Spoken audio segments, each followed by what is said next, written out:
Archegos Capital Management did not collapse as a hedge fund, a bank, or a public company. It collapsed in silence behind closed doors until the losses surfaced across the global financial system. In 2021, a single private investment office triggered billions in losses at some of the world's largest banks.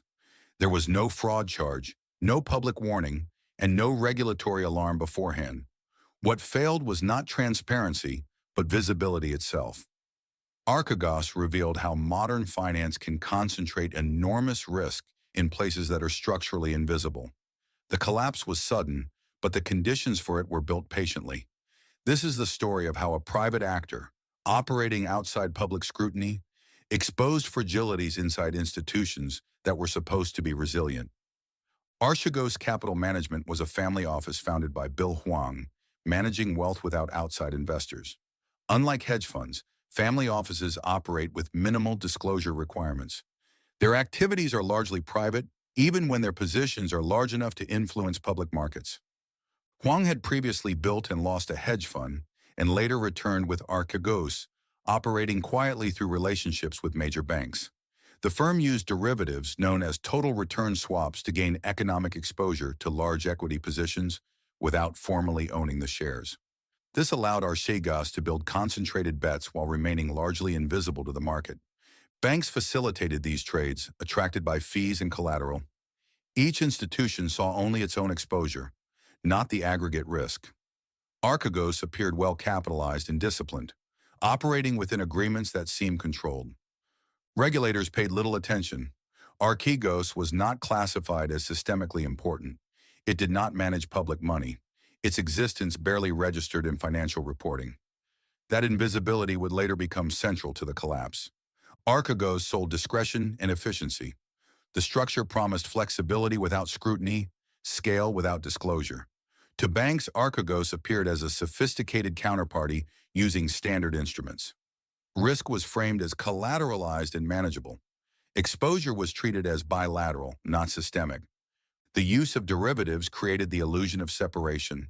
Because the positions were synthetic, no single bank saw a reason to question their size. Each relationship was evaluated independently. Models assumed diversification across counterparties, even though the underlying positions were the same. The broader promise was structural. Modern risk management assumed that concentration would be visible, margin would adjust, and markets would remain liquid. If stress emerged, positions could be reduced gradually. This belief allowed Archegos to grow far beyond what traditional ownership rules would permit. The promise was not secrecy, but containment. Risk existed, but it was assumed to be isolated. That assumption proved false. Archegos expanded rapidly through leverage. Using total return swaps, the firm gained exposure to a small number of stocks at a scale that exceeded public reporting thresholds. The positions were highly concentrated, but that concentration was fragmented across banks. As asset prices rose, collateral requirements remained manageable. Gains reinforced confidence on both sides. Archegos increased positions. Banks competed for business, extending leverage and relaxing internal caution. Each institution believed it was protected by margin agreements. The rise was quiet. No filing signaled accumulation. No market alarms were triggered. Prices moved, but without obvious cause. The structure functioned smoothly as long as prices rose. Archegos did not dominate markets through size alone, but through opacity. Its power came from operating in gaps between institutions, where no single entity had responsibility for the whole picture. The rise was not aggressive, but unchecked. This unchecked growth set the stage for failure that would not remain private for long. The failure began when asset prices moved against Archegos' concentrated positions. As a small number of stocks declined, margin requirements increased. Archegos was asked to post additional collateral. The firm could not meet all demands at once. Each bank responded independently. Because exposures were opaque and fragmented, no institution had a full view of Archegos' leverage. Instead of coordinating, banks acted defensively. Margin calls escalated, time compressed. When Archegos failed to post collateral, banks began liquidating positions. What followed was a race. Institutions that sold first reduced losses. Those that hesitated absorbed them. The structure transformed a private liquidity problem into a public market shock. The system failed at aggregation. Risk controls assumed bilateral exposure, not shared concentration. Internal models evaluated counterparties in isolation. The derivatives structure hid scale, not through deception, but through design. Regulatory oversight played little role. Family offices were not required to disclose positions. Banks were responsible for their own risk, but incentives favored revenue over restraint. The absence of a central clearing or reporting mechanism meant that warning signals never converged. When liquidation began, prices fell sharply. Losses multiplied. What appeared manageable at the individual level became destructive in aggregate. The system responded rationally at each step, yet produced an irrational outcome. The failure revealed a gap between private risk management and systemic reality. Archegos did not exploit a loophole. It operated within a structure that assumed visibility would emerge before it was needed. It did not. The collapse unfolded over days. As banks sold large positions into falling markets, billions in losses were realized. Credit Suisse absorbed the heaviest damage, while others limited exposure through faster action.